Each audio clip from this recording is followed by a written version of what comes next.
Good morning, everyone. Here are the Sanibel Island and Southwest Florida updates as of November 13th, 2022.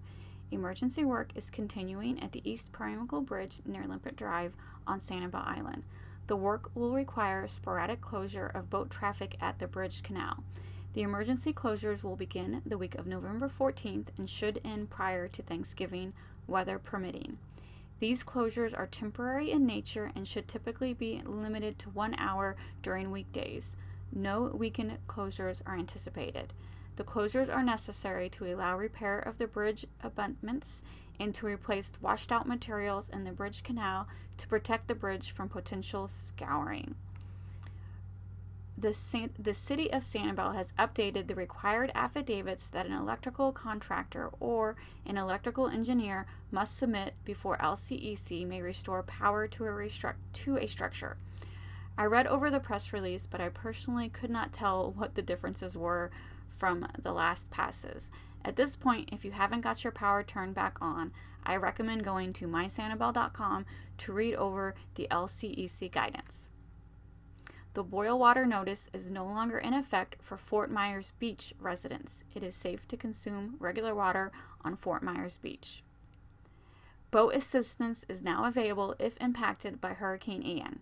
Boat owners whose vessels have been damaged and destroyed by Hurricane Ian but are unable to pay costs for salvage and disposal could get help from the state under a Florida Fish and Wildlife Conservation Commission Hurricane Ian waiver program, but the time is running out to apply.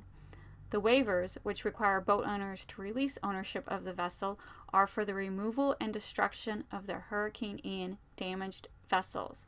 Owners must apply by Tuesday, November 15th by calling the FWC Hurricane Ian Vessel Hotline at 850-488-5600 and request to turn over their derelict vessels.